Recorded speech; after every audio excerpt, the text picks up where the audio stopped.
Imagine two queens, separated by more than 1,500 years, ruling in completely different worlds, yet both ended up symbolizing power in ways that are still remembered today. Cleopatra of Egypt, the last pharaoh, and Elizabeth I of England, the Virgin Queen. Their lives couldn't be more different, but when you start comparing them, surprising parallels appear. And the real question: who had more power? Cleopatra's story is usually told through a romantic lens. Hollywood loves to show her reclining on a couch, draped in silk, with servants feeding her grapes. But the reality was much harsher. Born in 69 BC into the Ptolemaic dynasty, she grew up in a family where power struggles were deadly. Her relatives didn't just argue over inheritance, they killed each other for it. In fact, Cleopatra survived not by luck, but because she was quick to adapt, quick to charm, and unafraid to take risks. Here's something not everyone knows. While most of her dynasty spoke only Greek and treated Egypt like a personal playground, Cleopatra actually learned Egyptian. She was the first Ptolemaic ruler to do so seriously. This wasn't just about respect for local culture, it was a political weapon. It meant she could speak directly to priests, merchants, and farmers without interpreters. She wasn't just a foreign ruler on Egyptian soil.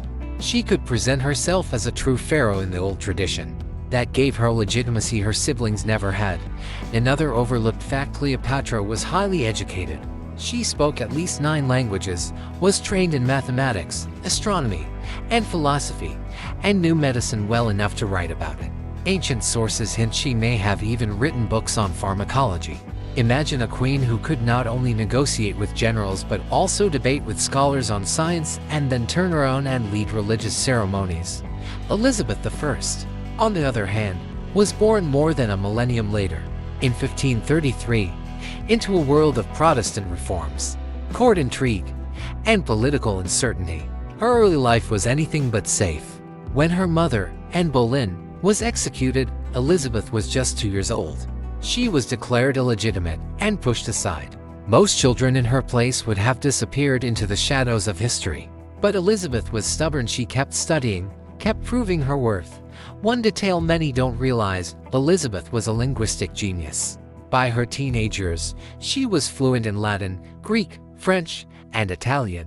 Later, she added Spanish. She could write and speak with a fluency that impressed even hardened diplomats. When foreign envoys visited, Elizabeth didn't need translators. She could answer them in their own language. That wasn't just impressive, it was intimidating.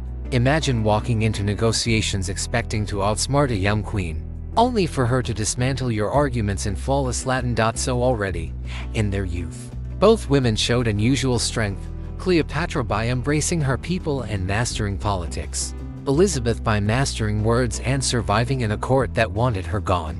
Neither inherited power easily, it was something they had to fight for from the start, and this fight shaped the kind of rulers they became. Cleopatra learned to use charm, alliances, and cultural legitimacy as weapons. Elizabeth learned to use intelligence, restraint, and diplomacy.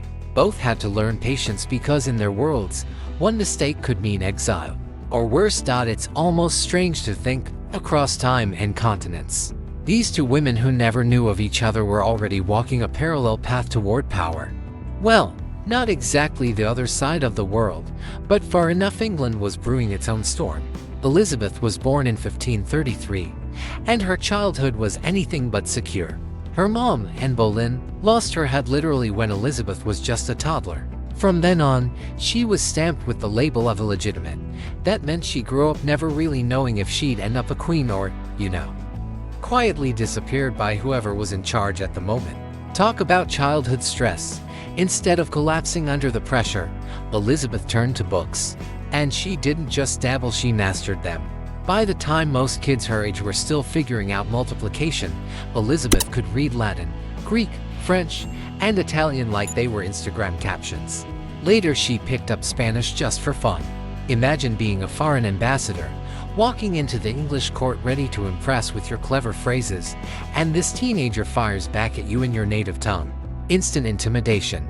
But Elizabeth's education wasn't just about showing off. It saved her life. Knowledge was her shield. While the Tudor court around her was filled with betrayals, executions, and religious whiplash, Catholic today, Protestant tomorrow, Elizabeth played it smart. She kept her head down, gave just enough answers to keep everyone guessing, and made sure nobody could pin her down. If Cleopatra was learning how to rule by winning hearts, Elizabeth was learning how to survive by outsmarting everyone. Meanwhile, Cleopatra's teenage years were anything but peaceful. Her father, Ptolemy XII, wasn't exactly a strong leader. He was more like that relative who can't stop making bad financial decisions. At one point, he had to flee Egypt because of riots and debts, leaving young Cleopatra behind in a palace where loyalty was a very loose term. By the time she was 18, Cleopatra was already fighting for her throne, not against foreign enemies, but against her own brother. And just so you know, Ptolemaic tradition wasn't warm and fuzzy about sibling relationships. They co-ruled only on paper. In reality, it was civil war at family dinners. This is where their stories start to mirror each other in a weird way. Both women grew up in unstable worlds where their very survival depended on reading people better than anyone else. Cleopatra leaned on charisma, language, and boldness.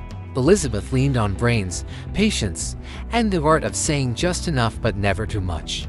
Two different approaches, but both were learning the same lesson. Power isn't given, it's taken, and it takes work to keep it.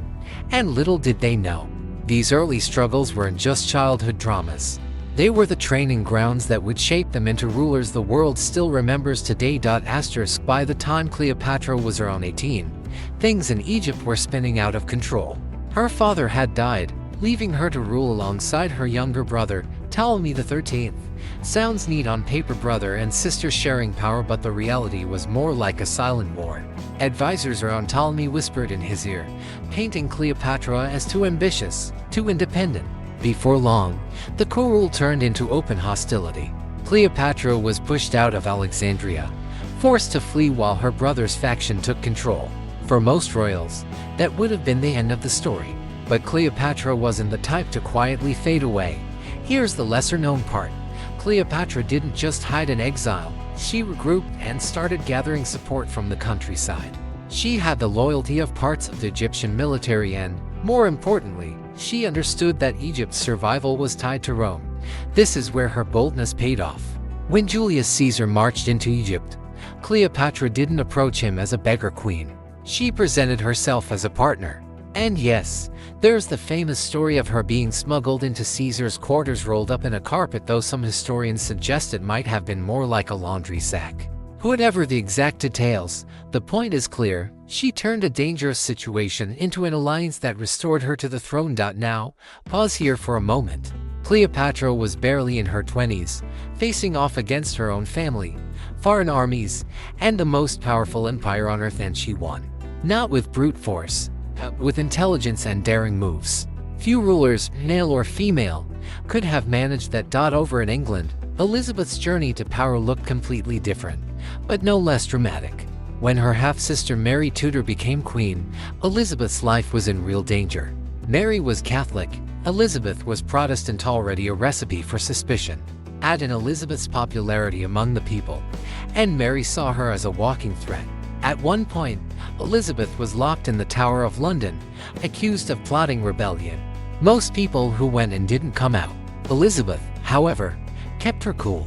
She denied, she played innocent, and most importantly, she stayed alive. By 1558, Mary was dead, and Elizabeth was crowned queen at the age of 25. And here's a fact often forgotten: many didn't expect her to last. Foreign rulers called her the little bastard girl. Even in England, advisors thought she would marry quickly and let her husband take over the real work. But Elizabeth had no intention of being a figurehead. She made it clear early on she would rule, and she would rule alone. So there they were, Cleopatra in Egypt, Elizabeth in England. Two young women, underestimated by nearly everyone around them, suddenly holding crowns in unstable kingdoms. Cleopatra had to balance Egypt's independence against the crushing influence of Rome. Elizabeth had to balance England's shaky finances, constant religious conflicts, and the looming threat of powerful Catholic nations like Spain. Both queens were playing survival games on the biggest stage imaginable. And the strange thing, despite living worlds apart, they were both learning to wield the same kind of power, the power of perception. Cleopatra cultivated an image of herself as divine, the living goddess Isis, using ceremony and spectacle to keep Egypt united. Elizabeth crafted the image of the Virgin Queen, married only to her country, untouchable and above scandal.